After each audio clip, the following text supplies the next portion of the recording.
Bienvenidos al teórico sobre cráneo. En esta clase veremos qué es, todos los elementos que lo componen, cómo se divide y los espacios comunes al mismo. El esqueleto de la cabeza justamente se encuentra conformado por el cráneo. Este se divide en dos porciones, el neurocráneo y el viscerocráneo. El neurocráneo es la cubierta ósea que cubre al encéfalo y las meninges craneales, es decir, a la dura madre, aracnoides y pía madre. Se encuentra conformado por dos segmentos, la calvaria o bóveda craneal y el suelo o base de cráneo. El neurocráneo se encuentra conformado por 8 huesos, sin incluir las piezas óseas inconstantes denominadas huesos suturales. De estos, 2 son pares y 4 son impares. Entre ellos encontramos un hueso frontal, 2 huesos parietales, 2 huesos temporales, un hueso occipital, un hueso etmoides y un hueso efenoides. En este teórico procederemos a describir exclusivamente al etmoides, efenoides y temporal, que en general son huesos que suelen traer cierta complejidad para comprenderlos. El hueso etmoides se encuentra constituido por 4 partes: una lámina vertical, una lámina horizontal y 2 masas laterales que forman los laberintos etmoidales. Estos quedan suspendidos desde los bordes de la lámina horizontal. La lámina vertical se encuentra subdividida en 2 porciones, ya que la lámina horizontal la cruza. Superiormente encontramos a la crista Galli, que es una apófisis triangular en cuyo vértice se inserta la hoz del cerebro. Por debajo de la lámina horizontal encontramos a la lámina perpendicular del etmoides, que forma parte del tabique nasal.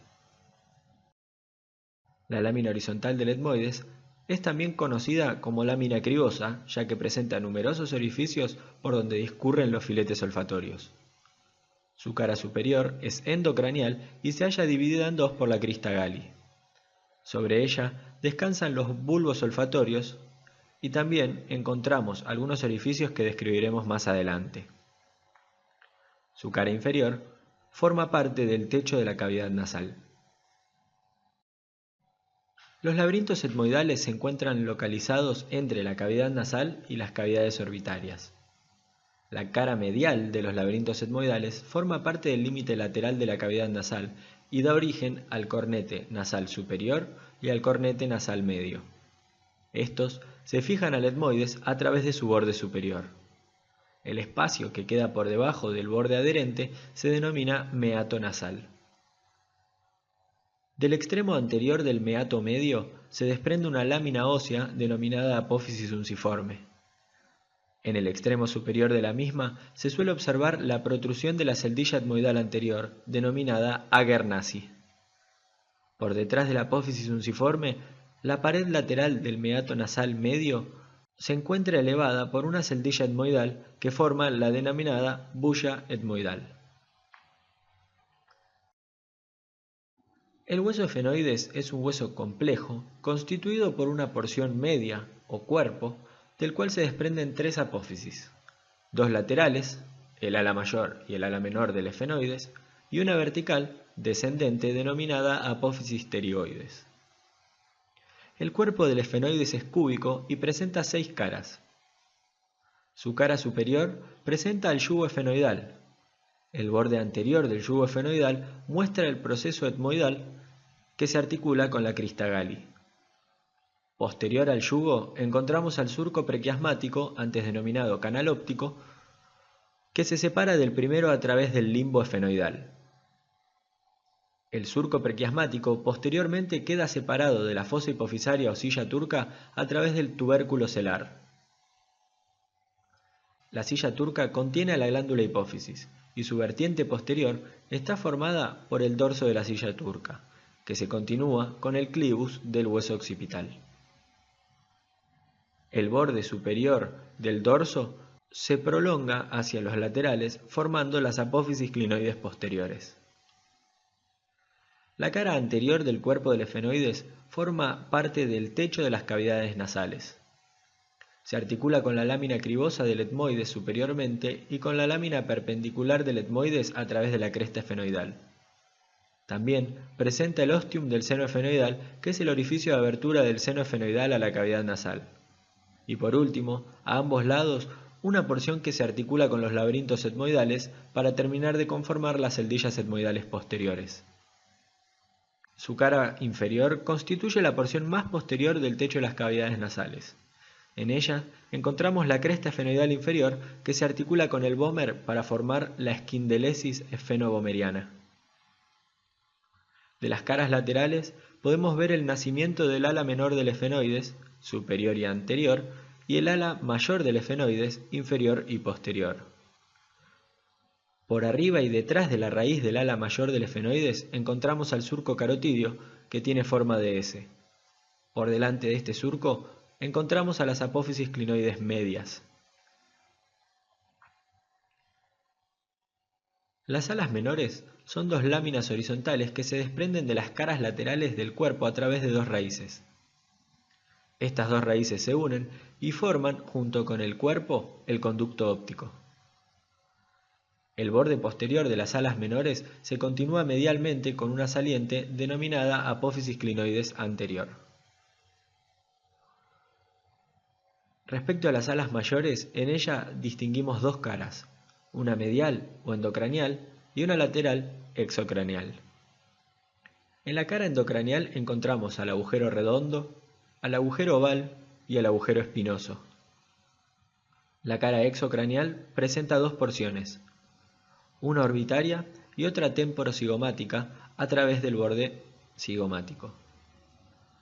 La cara orbitaria forma parte de la pared lateral de la órbita. Su borde superior forma el labio inferior de la fisura orbitaria superior. La cara temporocigomática se subdivide a través de la cresta infratemporal en una porción superior o temporal y otra porción inferior o cigomática. La porción superior forma parte de la fosa temporal, mientras que la cigomática o inferior forma la pared superior de la fosa infratemporal y presta inserción al músculo pterigoideo lateral. Con respecto a las apófisis pterigoides, como nombramos previamente, se desprenden de la cara inferior del esfenoides a través de dos raíces, una lateral y otra medial. Estas raíces enmarcan al conducto pterigoideo, ante llamado conducto ovidiano. Por debajo del conducto, cada raíz se continúa con una lámina ósea o ala. Gracias a esto, encontramos una lámina lateral y otra medial de la apófisis pterigoides. La primera es más ancha que la medial, y en su borde anterior se unen formando la fosa pterigoidea. Con respecto al hueso temporal, lo primero que podemos mencionar es que se forma antes del nacimiento a partir de tres porciones óseas distintas. La porción escamosa, el hueso timpánico y la porción petrosa. Durante el desarrollo, estas porciones crecen y se sueldan entre ellas, dejando vestigios de estas fusiones, formando fisuras. La porción escamosa es una lámina semicircular que presenta una cara endocranial y otra exocranial.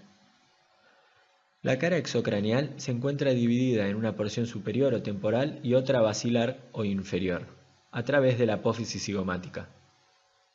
La porción superior o temporal forma parte de la fosa temporal, mientras que la porción inferior o basilar presenta al tubérculo articular, a la fosa mandibular, que en su fondo presenta la fisura tímpano-escamosa, a los tubérculos cigomáticos anterior y posterior y una superficie plana subtemporal. La cara endocranial presenta los surcos de la arteria meningia media.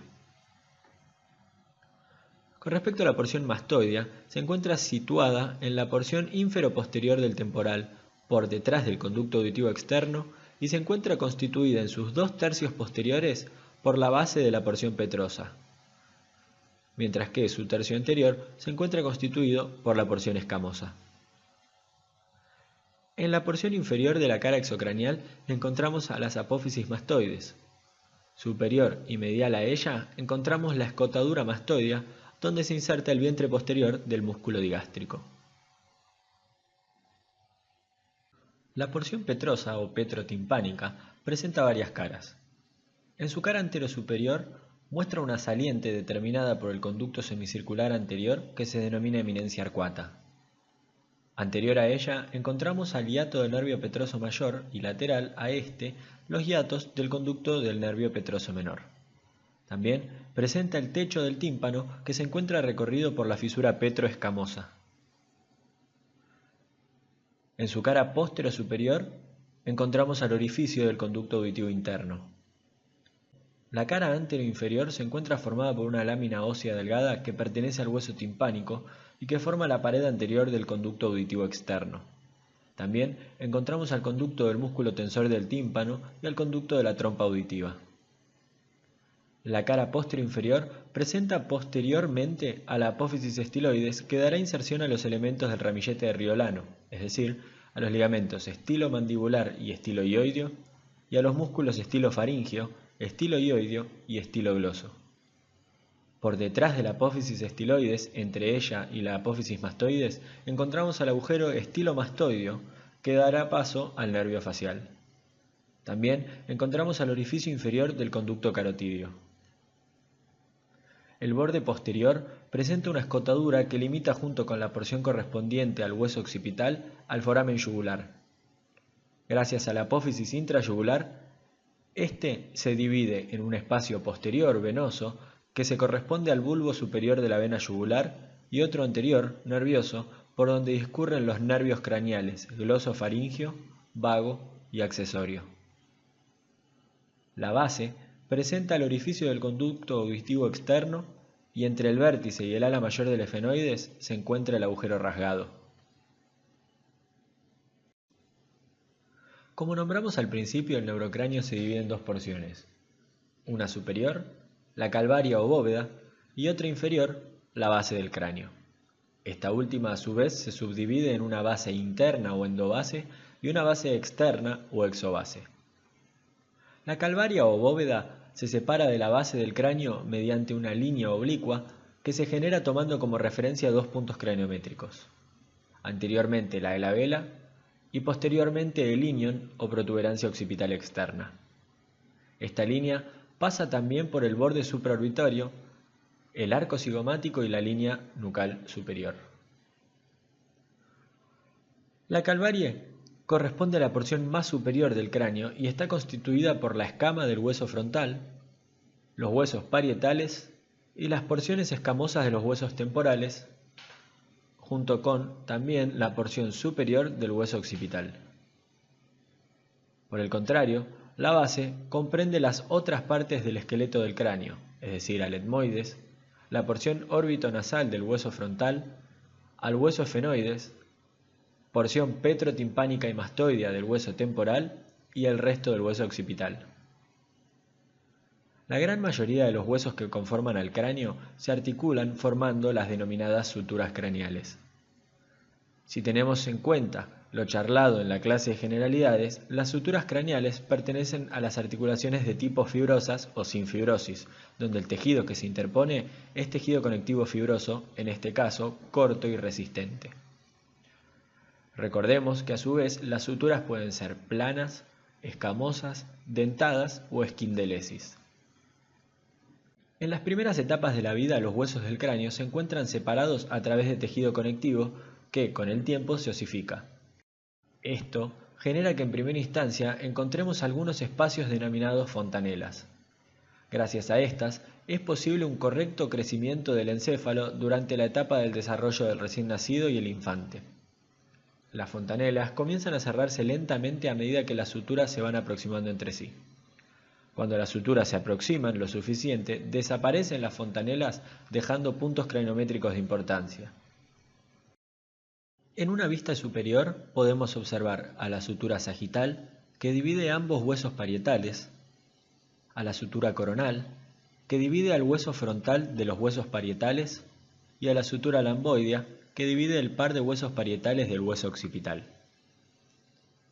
En esta vista lateral no observamos a la sutura sagital, pero observamos a la sutura coronal, que como nombramos previamente divide al hueso frontal de los parietales, a la sutura lamboidea, nombrada previamente, que divide el par de huesos parietales del occipital, a la sutura escamosa, que divide el hueso parietal del temporal, a la sutura occipito-mastoidea, a la sutura esfenofrontal, a la esfenoparietal,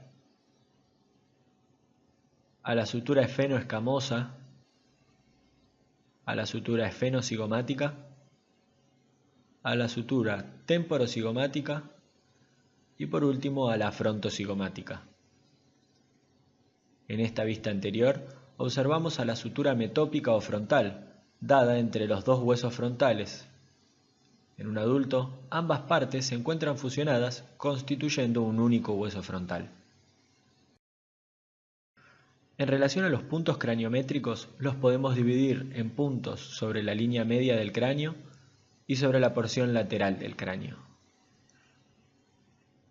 Sobre la línea media encontramos al gnation o sínfisis mentoniana, al prostion o borde alveolar superior, al naso espinal que se corresponde a la espina nasal anterior, al nasion que constituye la raíz de la nariz, a la glabela o eminencia frontal anterior, bregma que constituye la intersección entre la sutura coronal y sagital, al vértex, que es el punto más alto de la cabeza ósea y suele estar en el punto medio de la sutura sagital, lambda, que constituye la intersección entre la sutura sagital y lamboidea, opistocranion e inion o protuberancia occipital externa. Sobre la porción lateral encontramos al terion, que es la conjunción de los huesos frontal, parietal y esfenoides, al asterion, que constituye la unión de huesos temporal, parietal y occipital, stephanion, que se forma por el cruce de la sutura coronal y de la línea temporal superior, y al gonion o ángulo de la mandíbula. En el recién nacido, los puntos craniométricos terion, asterion, lambda y bregma no se encuentran, ya que en su lugar se encuentran las fontanelas. El punto craniométrico terion se corresponde a la fontanela esfenoidal, el asterion con la fontanela mastoidea, bregma con la fontanela anterior y lambda con la fontanela posterior, que muchas veces ya se encuentra cerrada en el momento del nacimiento. Con respecto a la base del cráneo, recordemos que se subdivide en dos: la base interna o endobase y la base externa o exobase. La endobase es la vista interna de la base del cráneo, y esta se subdivide en tres porciones por medio de dos líneas que la dividen. Estas son la fosa craneal anterior, la fosa craneal media y la fosa craneal posterior. La fosa craneal anterior aloja a los lóbulos frontales y está delimitada hacia anterior por la porción vertical del hueso frontal, tomando como límite inferior el techo de las órbitas y hacia posterior las alas menores del esfenoides y el tubérculo de la silla turca. En ella encontramos a la lámina cribosa del etmoides, por donde discurren los filetes olfatorios, y en sus extremos anteriores y posteriores los forámenes etmoidales anterior y posterior, por donde discurren los nervios y vasos etmoidales anteriores y posteriores respectivamente. En el techo de la lámina cribosa encontramos a la apófisis cristagali y anterior a la misma al foramen ciego, estructura que presta inserción a las meninges craneales. También podemos observar al surco prequiasmático y los conductos ópticos por donde discurren el nervio óptico y la arteria oftálmica. En la fosa craneal media encontramos a los lóbulos temporales. Ella se encuentra delimitada hacia anterior por los límites posteriores de la fosa craneal anterior y hacia posterior por la porción superior de la porción petrosa del hueso temporal y el dorso de la silla turca a nivel de la línea media. En ella encontramos a la fosa hipofisaria, donde se aloja la glándula hipófisis. los 4 ángulos de la silla turca se hallan ocupados por las apófisis clinoides anteriores y posteriores. A los lados encontramos los surcos de los senos cavernosos y el surco carotidio. También a la abertura del conducto carotidio y las fosas laterales medias. En estas últimas encontramos a la fisura orbitaria superior, que se encuentra dividida en 2 porciones por el anillo tendinoso común o anillo de Zinn.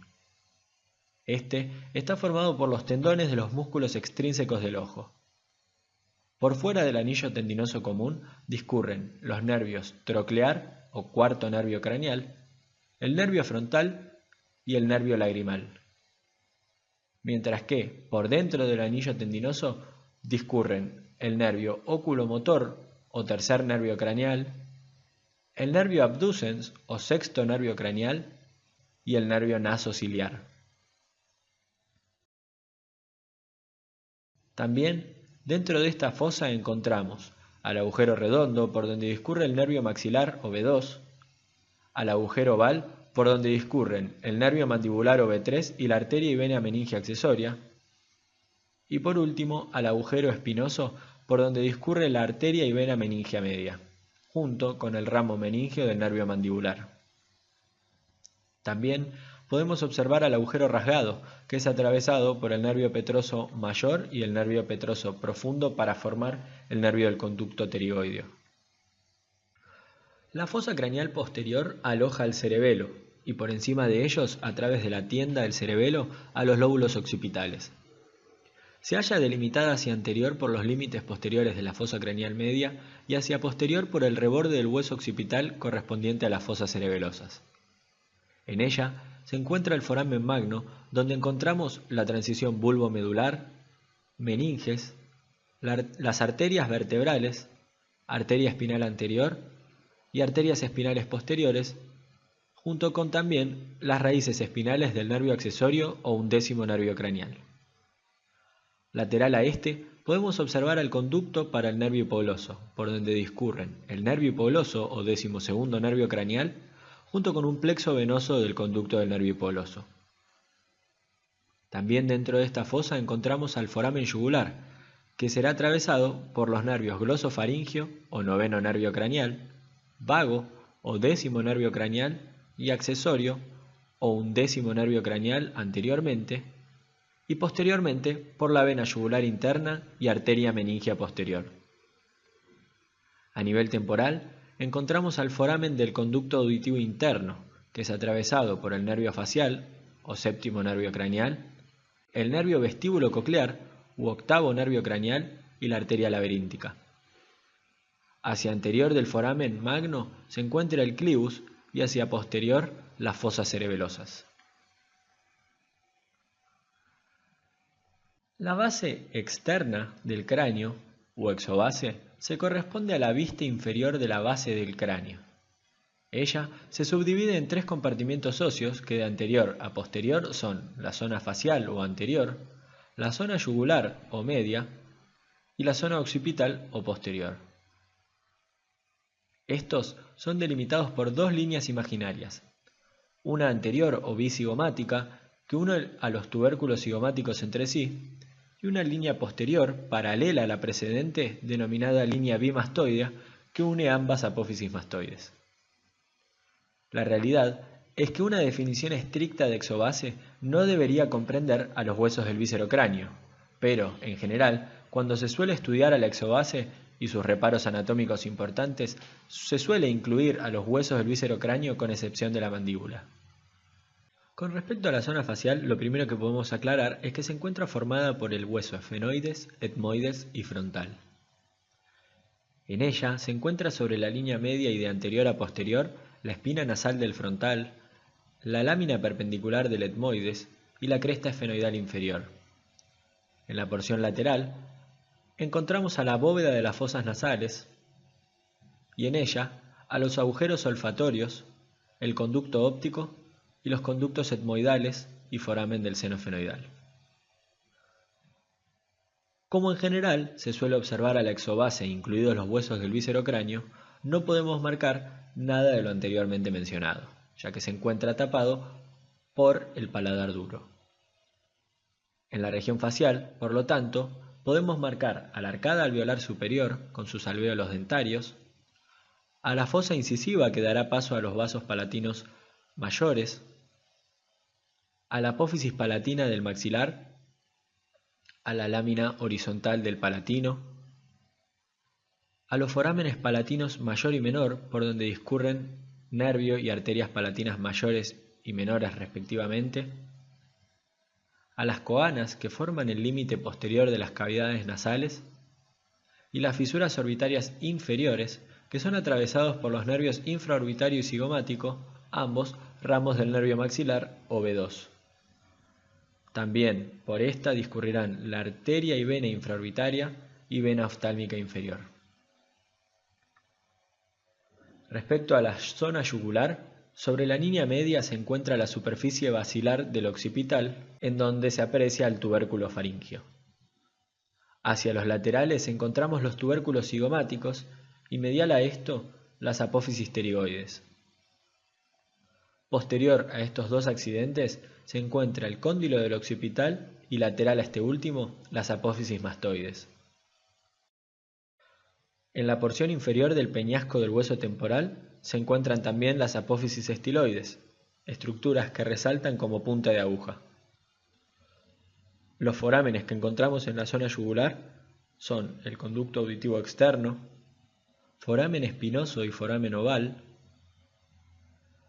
Posteriormente, el foramen estilomastoideo por donde se ve la emergencia del nervio facial, la fosa yugular, entrada al foramen yugular, foramen de entrada del conducto carotidio por donde discurre la arteria carótida interna con su plexo simpático, pericarotidio y el plexo venoso carotidio. También encontramos al foramen rasgado y al conducto del hipogloso. Hacia los laterales encontramos la cavidad glenoidea del hueso temporal que se articulará con la mandíbula. En esta región vemos a la fisura petrotimpánica por donde emerge el nervio de la cuerda del tímpano, ramo del nervio facial. La zona occipital es la porción más posterior de las tres zonas y por tanto depende únicamente del hueso occipital y la porción mastoidea del hueso temporal. En esta observamos sobre la línea media al foramen magno, la protuberancia occipital externa posterior y hacia ambos lados las líneas nucales superiores.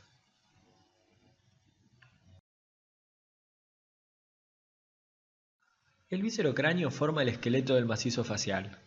Se separa del neurocráneo mediante una línea que une el nasion y que pasa por el reborde supraorbitario, los arcos cigomáticos, el borde inferior del orificio de entrada del conducto auditivo externo y las apófisis mastoides. Se encuentra formado a partir de 14 huesos, 13 que son fijos y uno móvil correspondiente a la mandíbula. Dentro de ellos encontramos a los huesos nasales, los huesos lagrimales, los huesos maxilares, los huesos palatinos, los huesos cigomáticos, los cornetes nasales inferiores, al vómer y la mandíbula. Sobre los huesos del viscerocráneo se apoyan los músculos de la masticación y la mímica y parte de los órganos de los sentidos. Encontramos como cavidades a las órbitas, las cavidades nasales y la cavidad oral. La mandíbula es un hueso situado en la parte inferior de la cara y de ella se distinguen tres partes: el cuerpo y hacia ambos lados de éste las ramas de la mandíbula. El cuerpo de la mandíbula se encuentra incurvado en forma de herradura y presenta una cara anterior convexa y otra posterior o cóncava. A su vez, encontramos un borde superior o alveolar y otro inferior libre. Como elementos a destacar de la cara anterior de la mandíbula encontramos a la sínfisis mandibular en la línea media y por debajo de estas a la protuberancia mentoniana. Desde estas nacen dos líneas oblicuas y superior a ellas encontramos a los agujeros mentonianos que dan paso a los nervios y vasos mentonianos. En cuanto a su cara posterior, en la parte media, cercano al borde inferior, encontramos a las espinas mentonianas que dan inserción a los músculos genioglosos y genioideos. Muchas veces, estas se encuentran fusionadas constituyendo la denominada apófisis geni. A ambos lados encontramos la línea miloioidea que presta inserción al músculo del mismo nombre, y por debajo de esta, al surco miloioideo por donde pasan los vasos homónimos. También encontramos las fositas submandibulares que se relacionan con la glándula submandibular. El borde superior o alveolar se encuentra excavado por cavidades denominadas alvéolos dentarios. Y el borde inferior, libre, presenta hacia ambos lados a las fositas digástricas, donde se inserta el vientre anterior del músculo digástrico. En cuanto a las ramas de la mandíbula, encontramos en la cara lateral crestas de inserción para el músculo macetero. En la cara medial encontramos crestas para el músculo pterigoideo medial y al orificio de entrada del conducto mandibular por donde ingresan los nervios y vasos alveolares inferiores. Por delante de este orificio de entrada encontramos una saliente triangular denominada língula mandibular o espina de Spix, donde se inserta el ligamento esfenomandibular. En el borde superior de la rama de la mandíbula encontramos dos salientes, una anterior denominada apófisis coronoides que presta inserción al músculo macetero y una posterior denominada apófisis condilar que actúa como superficie articular de la articulación temporomandibular y que queda separada de la precedente a través de la escotadura mandibular. La apófisis condilar se encuentra adherida a la rama de la mandíbula a través del cuello de la mandíbula. Para integrar un poco todo lo descripto, desde una vista anterior del cráneo podemos observar la tuberosidad del frontal, los arcos superciliares, el borde supraorbitario y el borde infraorbitario, la abertura piriforme, la línea temporal del frontal, la sutura metópica, la glabela, el foramen supraorbitario, el nasion, foramen infraorbitario, espina nasal anterior, forámenes mentonianos, protuberancia mentoniana. Por otro lado, entre el neurocráneo y víscerocráneo encontramos a las regiones comunes del cráneo y la cara. Entre ellas podemos destacar la fosa temporal, la fosa infratemporal, la fosa pterigopalatina, las órbitas y las fosas nasales. También describiremos a la cavidad oral. Como regla general, algunas de estas fosas comunican al neurocráneo con el víscerocráneo. La fosa temporal es una depresión que se ubica en la cara lateral del cráneo. Hacia inferior se comunica con la fosa infratemporal y presenta como límites superior las líneas temporales superiores de los huesos frontal y parietal, mientras que su límite inferior se encuentra constituido por la cresta infratemporal del ala mayor del efenoides y borde inferior del arco cigomático. Medialmente, encontramos a la cara temporal del frontal, la cara lateral del ala mayor del efenoides y porción inferior del hueso parietal y porción escamosa del temporal. Lateralmente se encuentra limitada por piel, tejido subcutáneo y el arco cigomático. Por último, su límite anterior se encuentra constituido por la cara posterior de la apófisis frontal del cigomático y la cara cigomática del hueso frontal. La fosa temporal contiene al músculo temporal envuelto por su fascia, los vasos temporales superficiales, rama terminal de la arteria carótida externa, y los vasos temporales profundos que vienen de la arteria maxilar. También encontramos a los nervios temporales profundos, anterior, medio y posterior, y al nervio aurículo temporal, todos ramos del nervio mandibular o B3. Con respecto a la fosa infratemporal, la misma es una prolongación hacia inferior de la fosa temporal. De hecho, se comunican mediante el arco cigomático. Presenta forma de pirámide con vértice hacia medial, correspondiente a la fisura pterigomaxilar, y una base hacia lateral, correspondiente a la cara medial de la rama de la mandíbula. Esta fosa se encuentra limitada superiormente por la porción horizontal del ala mayor del efenoides, anteriormente por la porción lateral de la tuberosidad del hueso maxilar, medialmente por la lámina lateral de la apófisis pterigoides y posteriormente por la porción timpánica y apófisis estiloides del temporal.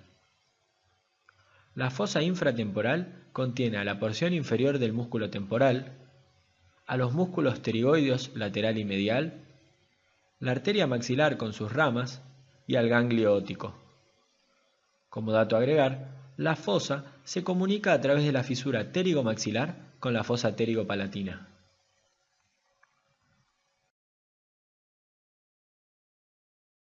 Para describir la fosa pterigopalatina, que es una fosa que en general suele traer problemas para entenderla, lo primero que tenemos que comprender es que esta es la continuación en dirección medial de la fosa infratemporal. Recordemos que ambas se comunican a través de la fisura pterigomaxilar. Para verla entera y de manera apropiada es necesario retirar el arco cigomático. Tiene forma de pirámide con vértice inferior y base superior, y para limitarla groseramente podemos decir que se encuentra limitada entre la apófisis pterigoides y la tuberosidad del maxilar. Sus límites exactos son, hacia lateral, la fisura pterigomaxilar que constituye el orificio de entrada a la fosa pterigopalatina. Hacia medial, la lámina perpendicular del hueso palatino. Anteriormente, encontramos la porción medial de la tuberosidad del maxilar, mientras que posteriormente, al borde anterior de la apófisis pterigoides. Superiormente, encontramos a la base del ala mayor del efenoides, y como vértice, a la apófisis piramidal del hueso palatino y conducto palatino mayor. La fosa pterigopalatina contiene a la última porción de la arteria maxilar y su rama terminal, la arteria esfenopalatina. También encontramos al ganglio pterigopalatino y nervios pertenecientes al sistema nervioso autónomo y somático, sobre todo ramos del nervio maxilar o B2, que es uno de los ramos terminales del nervio trigémino. Esta fosa se comunica hacia superior y anterior con la órbita a través de la fisura orbitaria inferior, con la cavidad nasal a través del foramen esfenopalatino, con la faringe a través del conducto palato-vaginal, con la fosa craneal media a través del foramen redondo, por donde discurrirá el nervio maxilar o B2, y con la cavidad oral a través de los conductos palatinos mayores y menores. El nervio mandibular o B2, una vez que discurre por el foramen redondo, se ramifica a nivel de esta fosa, dando distintos ramos. Por un lado, el nervio nasopalatino que pasa por el foramen esfenopalatino para ingresar a la cavidad nasal y dividirse luego en dos ramos, uno para el septum nasal y otro para la pared lateral. El nervio infraorbitario que pasa por la fisura orbitaria inferior para ingresar a la órbita, donde luego pasa por el canal y luego conducto infraorbitario para emerger en la cara a través del foramen infraorbitario. Encontramos también a los nervios palatinos mayor y menor, que discurren por los conductos palatinos correspondientes y luego llegan a la bóveda palatina. El nervio palatino mayor inerva la bóveda palatina y durante su trayecto por el conducto da los nervios nasal posterior para el cornete y meato inferior.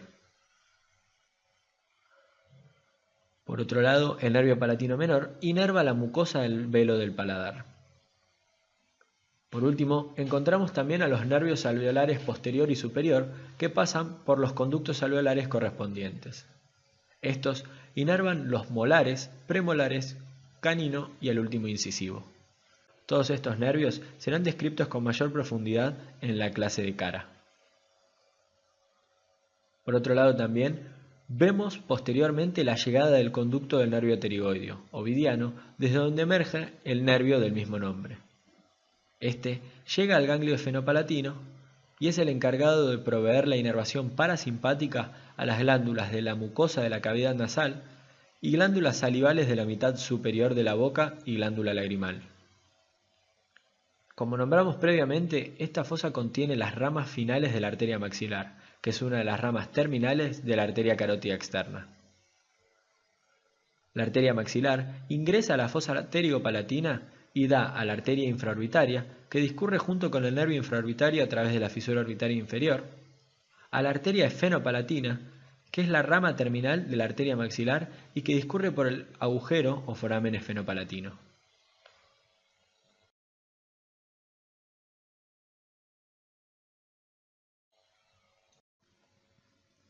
La cavidad oral se encuentra inferior a las cavidades nasales y es la única de las cavidades de la cara que es impar. Constituye el primer segmento del tubo digestivo y se encuentra dividida por las arcadas dentarias en dos porciones, una periférica denominada vestíbulo oral y otra central denominada cavidad oral propiamente dicha.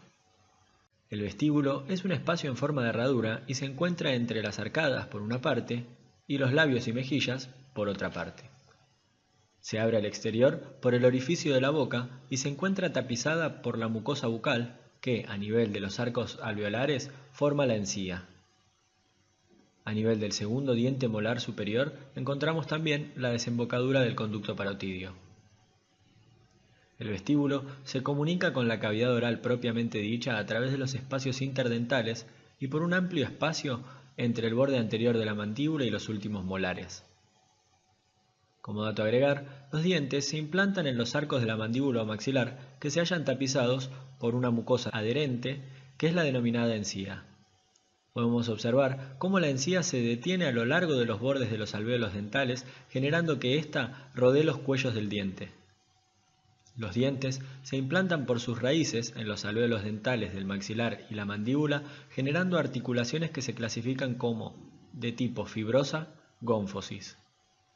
En relación a la cavidad oral propiamente dicha, la misma se encuentra limitada anterolateralmente por las arcadas gingivo-dentales, superiormente por el paladar duro, formado a su vez por la lámina palatina del maxilar y la lámina horizontal del palatino, inferiormente por el denominado piso de la boca, que se encuentra constituido principalmente por músculos infraioideos que serán desarrollados en la clase de cuello, y posteriormente por el istmo de las fauces, que es un espacio circunscripto por el paladar blando o velo del paladar superiormente, los arcos palatoglosos lateralmente y la base de la lengua inferiormente. Con respecto a la lengua, este es un órgano muscular y mucoso. Presenta un cuerpo, parte móvil, y una raíz, parte fija. El dorso de la lengua se corresponde a la cara superior de la misma, y sobre esta podemos observar el surco medio de la lengua y el surco terminal. La cara inferior de la lengua se encuentra apoyada sobre el piso de la boca y los bordes laterales son el margen de la lengua que se encuentran en contacto con los dientes. La mucosa lingual recubre toda su parte libre y sobre ella se asienta el órgano del gusto. Los músculos de la lengua le confieren gran movilidad interviniendo en la masticación, deglución y fonación. Dentro de estos músculos encontramos al músculo hiogloso, que como su nombre lo indica, tiene su inserción en el hioides y en la lengua, más precisamente en la porción lateral e inferior de la misma. Su función consiste en llevar la porción de la lengua que se encuentra por detrás del surco terminal en dirección posterior e inferior. Encontramos también al músculo geniogloso, que se inserta en la apófisis geni y desde el vértice hasta la porción posterior de la lengua. Su función consiste en mover la lengua hacia adelante o hacia el mentón. Encontramos al estilogloso, que se inserta en la apófisis estiloides y porción lateral de la lengua y lleva la lengua hacia arriba y atrás. Al músculo longitudinal superior, que es el único músculo impar y mediano de la lengua, al músculo longitudinal inferior, que lleva el vértice de la lengua hacia abajo y atrás, al músculo transverso de la lengua, que al contraerse redondea la lengua acercando sus bordes, y por último, al músculo vertical de la lengua, que al contraerse aplana la misma. Motoramente todos los músculos de la lengua se encuentran inervados por el nervio hipogloso o 12º nervio craneal, a excepción del músculo estilogloso que también recibe fibras nerviosas provenientes del nervio glosofaringeo o 9º nervio craneal. Sensitivamente, la lengua se encuentra inervada por 3 nervios. Los 2 tercios anteriores de la lengua se inervan sensitivamente por el nervio trigémino a través del nervio lingual, que es un ramo del nervio mandibular o B3. El tercio posterior de la lengua se encuentra inervada sensitivamente por el nervio glosofaringeo, mientras que la raíz de la lengua, más precisamente los pliegues glosoepilóticos y las valéculas, se hallan inervadas sensitivamente por el nervio vago a través del nervio laríngeo superior. Con respecto a la inervación sensorial de la lengua, son 3 los nervios craneales que transmiten las sensaciones gustativas. Los 2 tercios anteriores de la lengua se encuentran inervadas sensorialmente por el nervio intermediario de Brisberg, que compone la raíz sensitiva del nervio facial. Para esto, las fibras sensoriales viajan primero a través del nervio lingual, ramo del trigémino, que solo actúa como un transportador de fibras que no le pertenecen, y luego sigue el camino del nervio de la cuerda del tímpano para llegar al nervio facial. El tercio posterior de la lengua se halla inervado por el nervio glosofaringeo, mientras que la raíz por el nervio vago.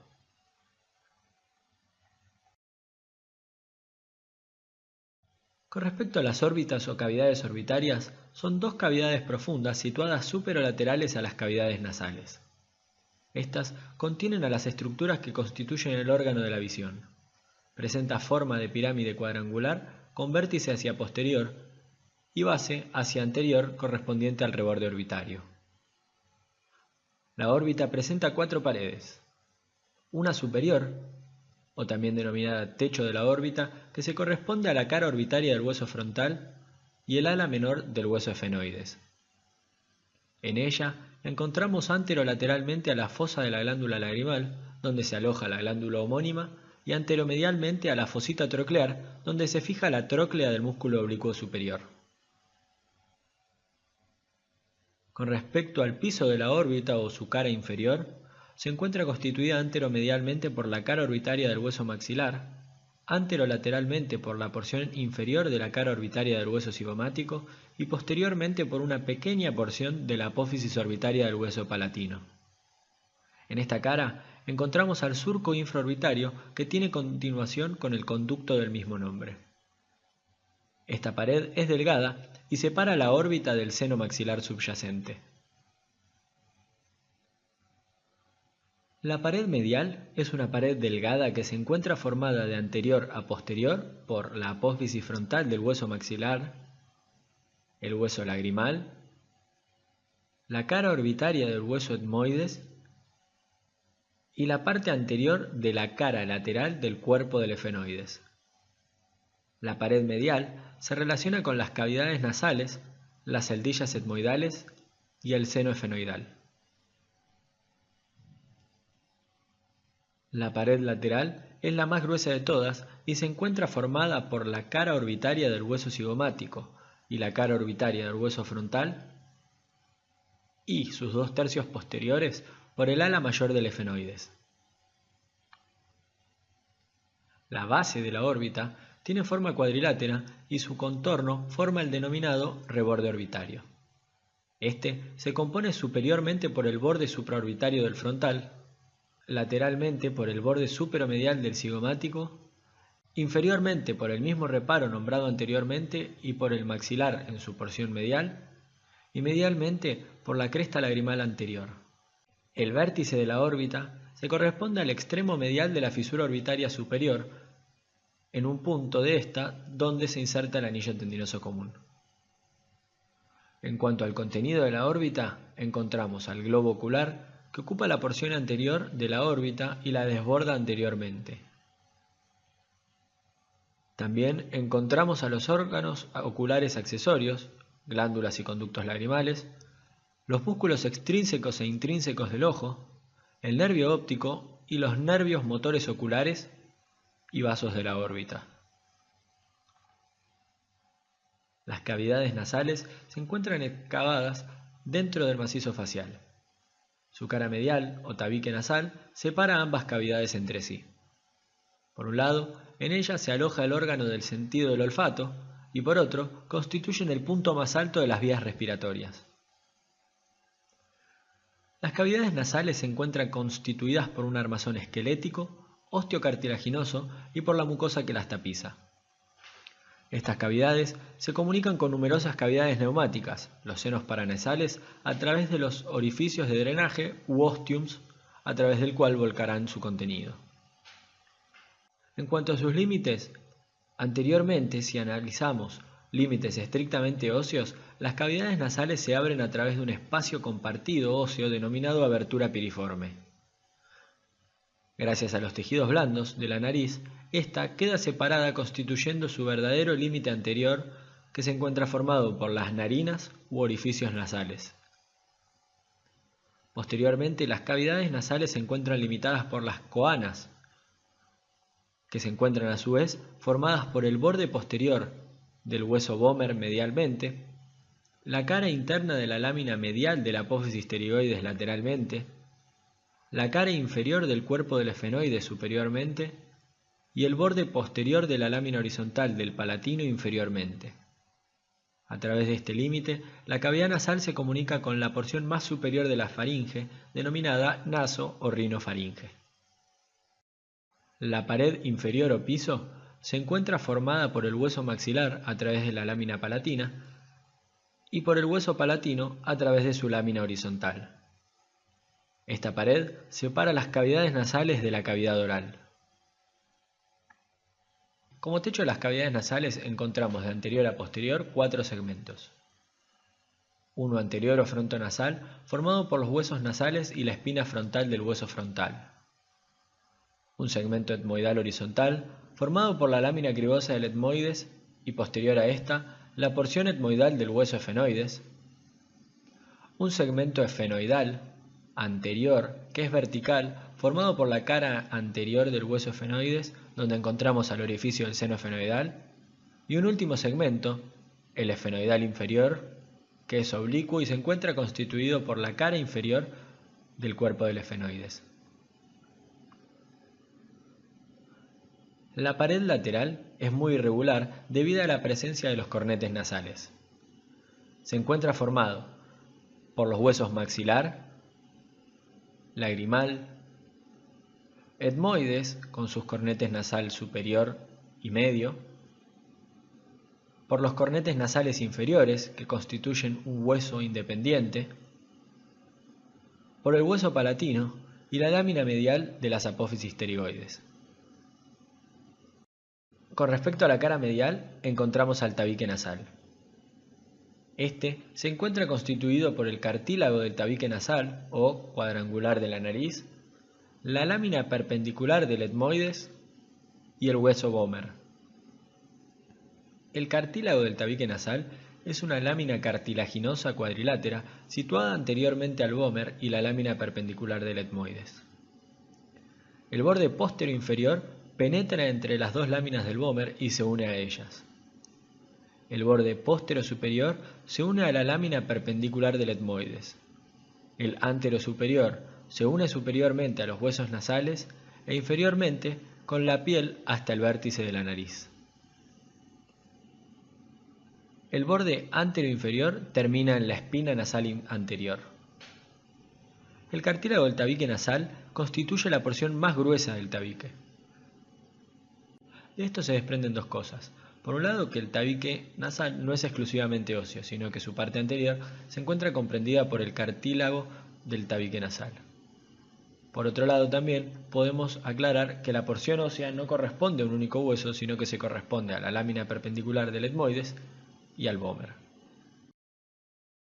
En cuanto al esqueleto cartilaginoso de la nariz, el mismo está constituido por 3 cartílagos principales y otros cartílagos accesorios. Los cartílagos principales son el cartílago del tabique nasal, o cuadrangular de la nariz, los cartílagos laterales y los cartílagos alares de la nariz. Los cartílagos laterales son 2 láminas triangulares situadas a ambos lados sobre las caras laterales de la nariz. Su borde anterior se suele soldar al borde anterior del cartílago del tabique nasal. Mientras que el cartílago alar mayor y los cartílagos alares menores se encuentran en cada una de las narinas. Cada uno de ellos constituye una lámina en forma de U cuya concavidad limita cada narina correspondientemente. Los espacios comprendidos entre los cartílagos nasales se encuentran ocupados por la membrana fibrosa de la nariz. Las cavidades nasales se encuentran revestidas por una mucosa nasal muy adherente.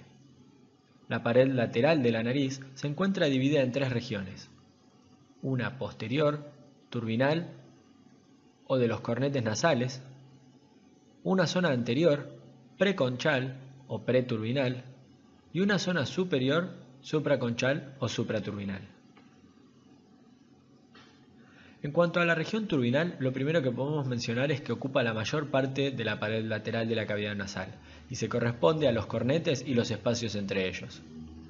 Cada uno de los cornetes limita con la parte correspondiente de la pared lateral una cavidad denominada meato nasal, donde podemos encontrar los forámenes de drenaje de las cavidades neumáticas anexas, es decir, de los senos paranasales. Existen 4 pares de senos paranasales: los frontales, etmoidales, efenoidales y maxilares. El meato nasal inferior se encuentra por debajo de la inserción del cornete nasal inferior, y sobre este encontramos el orificio del conducto lacrimonasal. A nivel del meato medio, que se encuentra entre el cornete nasal inferior y medio, encontramos los ostiums del seno maxilar, del seno frontal, de las celdillas etmoidales anteriores a nivel del hiato semilunar, y también encontramos la desembocadura de las celdillas etmoidales medias a nivel de la bulla etmoidal. Sobre el meato superior, entre el meato medio y superior, encontramos los orificios correspondientes a las celdillas etmoidales posteriores y, por detrás de este, el hiato o agujero esfenopalatino por donde ingresará a la cavidad la arteria esfenopalatina, o en caso de haberse dividido antes, sus ramas terminales. Por encima del meato superior encontramos al receso esfenoetmoidal, o también conocido como ático, donde encontramos a los orificios de drenaje del seno esfenoidal. Con respecto a la región preturbinal o preconchal, es la porción lisa donde podemos encontrar al vestíbulo nasal, mientras que la región supraturbinal o supraconchal determina en su porción posterior el receso esfenoetmoidal descrito anteriormente. En cuanto a la vascularización de las fosas nasales, la arteria maxilar se divide en arteria esfenopalatina y arteria palatina descendente. La arteria esfenopalatina, luego, se divide en la arteria nasal posterolateral, que será la encargada de irrigar principalmente a los cornetes medio e inferior y sus meatos correspondientes, y la arteria septal posterior. Con gran frecuencia la arteria esfenopalatina se bifurca dentro de la fosa pterigopalatina, dando origen a sus ramas nasal posterolateral y septal posterior antes de pasar por el foramen esfenopalatino. Con respecto al tabique nasal, recibe su suministro de sangre a partir de 3 grupos principales de arteria. Arterias etmoidales anterior y posterior, que vienen de la arteria oftálmica, a su vez de la carótida interna. La arteria esfenopalatina, que es rama terminal de la arteria maxilar, y ramas de la arteria facial. En general, el tabique superior, región olfatoria, se encuentra irrigado por las arterias etmoidales anterior y posterior desde el sistema carotídeo interno, ya que estas arterias son ramas de la arteria oftálmica, rama a su vez de la carótida interna. La porción respiratoria, que es la porción más grande del tabique nasal, se encuentra vascularizada por ramas internas de la arteria esfenopalatina, es decir, a través de la arteria septal posterior. A esta arteria se la puede dividir en 2 segmentos principales, un segmento esfenoidal y un segmento septal. El segmento esfenoidal da origen a la arteria turbinal superior, o a la arteria del cornete superior, y a la arteria encargada de irrigar la región de las coanas. Mientras que el segmento septal se compone de ramas septales terminales de la arteria septal posterior que forman una red arterial densa encargada de irrigar los 2/3 inferiores del tabique nasal y una gran parte del piso nasal. Anteriormente, la arteria facial contribuye con la arteria del tabique nasal, que se forma a partir de la anastomosis de las arterias labiales superiores de cada lado.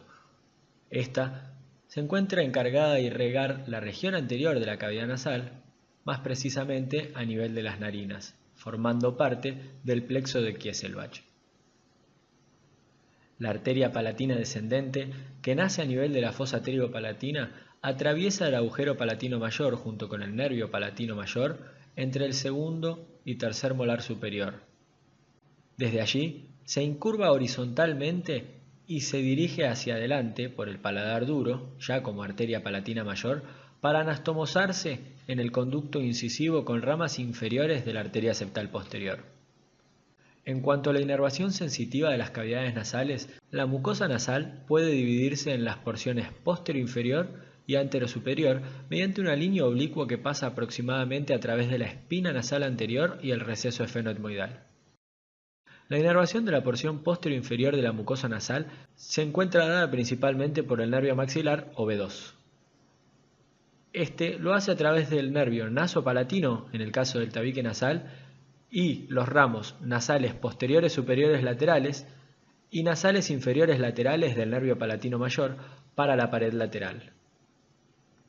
La inervación de la porción antero-superior proviene del nervio oftálmico, o B1, mediante los nervios etmoidales anterior y posterior, ramos del nervio nasociliar. La mayor parte de la nariz, el dorso y el vértice, también recibe inervación de B1 por vía del nervio infratroclear y el ramo nasal externo del nervio etmoidal anterior. Pero las alas de la nariz reciben la inervación proveniente de los ramos nasales del nervio infraorbitario, ramo a su vez del nervio maxilar o B2. Las arterias de la mucosa nasal también reciben ramos simpáticos y parasimpáticos con acción vasomotora. Los nervios olfatorios, encargados de la olfacción, se originan en las células del epitelio olfatorio situadas en la parte superior de las paredes lateral y septal de la cavidad nasal. Las prolongaciones centrales de estas células que forman al nervio olfatorio atraviesan la lámina cribosa del etmoides y finalizan en el bulbo olfatorio, que constituye la expansión rostral del tracto olfatorio. Con respecto a los senos paranasales, estos son cavidades que se forman a partir de la neumatización de algunos huesos del cráneo o de la cara. Estos contienen aire y se encuentran revestidos por mucosa. Entre las funciones más importantes, los senos, al estar ocupados por aire, intervienen en la reducción del peso del cráneo, aunque también tienen un rol importante en la humidificación y calentamiento del aire y actúan como caja de resonancia ósea.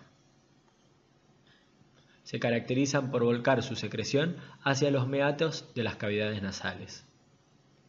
Dentro de ellos encontramos al seno frontal, al seno maxilar, al seno esfenoidal y a las celdillas etmoidales anteriores, medias y posteriores. El seno maxilar es el más grande de los senos paranasales y se encuentra ubicado a ambos lados de las cavidades nasales, por debajo de las órbitas. Su pared superior se encuentra formada por el piso de la órbita y su pared inferior se corresponde al sitio de implantación de los molares. La pared anterior se relaciona con la mejilla y la posterior con la fosa pterigopalatina. La base se relaciona a la pared lateral de la cavidad nasal y su vértice, ubicado superior y lateral, se relaciona al hueso cigomático.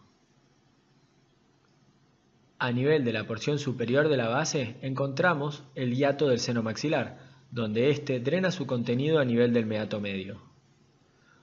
Como dato de color, generalmente el orificio óseo del seno maxilar al meato medio suele ser de gran tamaño, pero gran parte de este orificio queda cubierto por mucosa, generando que el orificio de drenaje sea de menor diámetro. Por otro lado, también encontramos al seno frontal, que es una cavidad neumática ubicada entre las dos láminas del hueso frontal. Tiene forma piramidal y encontramos dos de ellos, uno por cada lado del cuerpo, separados a través de su propia pared medial, también llamado tabique de los senos frontales. Su pared anterior es subcutánea, mientras que su pared posterior se relaciona con la duramadre del lóbulo frontal. En la base del seno encontramos la apertura del seno frontal donde el mismo drena su contenido hacia el meato medio. Con respecto a las celdillas etmoidales, como dijimos previamente, se subdividen en anterior, media y posterior. Estas se encuentran en la profundidad de las masas laterales del etmoides, formando el denominado laberinto etmoidal. Las celdillas etmoidales anteriores se abren a nivel del meato medio, por debajo del cornete nasal medio. Las celdillas etmoidales medias, al igual que las precedentes, drenan a nivel del meato media, mientras que las posteriores lo hacen a nivel del meato superior. Como detalle a agregar, la cola del cornete medio separa topográficamente las celdillas etmoidales posteriores de las medias. Por último, encontramos al seno efenoidal, que es un seno par ubicado a nivel del cuerpo del efenoides. Su pared superior se relaciona con la silla turca, mientras que su pared inferior con el techo de la cavidad nasal y techo de la rinofaringe. Su pared anterior se relaciona con las cavidades nasales medialmente y las celdillas etmoidales posteriores lateralmente, mientras que su pared medial separa ambos senos efenoidales y la pared lateral anteriormente se relaciona con la porción posterior de la órbita y posteriormente con el seno cavernoso. El seno efenoidal, como nombramos anteriormente, se abre a nivel del receso efenoetmoidal o ático de las cavidades nasales. El cuero cabelludo es una estructura que se prolonga desde las líneas nucales superiores hasta los bordes supraorbitarios. Lateralmente se extiende sobre la fascia temporal hasta los arcos cigomáticos. Este se encuentra constituido por 5 capas. La piel, que contiene glándulas sudoríparas, sebáceas y folículos pilosos, y se encuentra muy vascularizada. Profunda esta, encontramos una capa de tejido conectivo ricamente vascularizado e inervado por nervios cutáneos. Profunda esta, la aponeurosis epicraneal o galea aponeurótica, que es una lámina tendinosa que cubre la calvaria y donde se insertan los vientres musculares occipital y frontal del músculo occipito frontal. También se inserta sobre esta el músculo temporoparietal y auricular superior. En su conjunto, todas estas estructuras conforman el epicráneo músculo aponeurótico. Profunda a la aponeurosis epicraneal encontramos el tejido areolar laxo, que permite el desplazamiento libre del cuero cabelludo propiamente dicho, constituido por las 3 capas precedentes. Por último, encontramos al pericráneo, que es una capa de tejido conectivo denso que forma el periósteo del neurocráneo. Como dato a agregar, al cuero cabelludo se lo puede referir como scalp, por las iniciales de estas capas en inglés. El cuero cabelludo se encuentra muy irrigado a través de vasos que discurren en la segunda capa anastomosándose libremente. Como las paredes arteriolares se encuentran adheridas al tejido conectivo denso, ante una lesión, estos vasos no pueden generar una contracción arteriolar, por lo que suelen cursar con hemorragias profusas. La irrigación arterial del cuero cabelludo se da a través de 2 sistemas. El sistema de la carótida externa a través de las arterias occipitales, auriculares posteriores y temporales superficiales, y el de la carótida interna gracias a las ramas arteriales supratrocleares y supraorbitarias.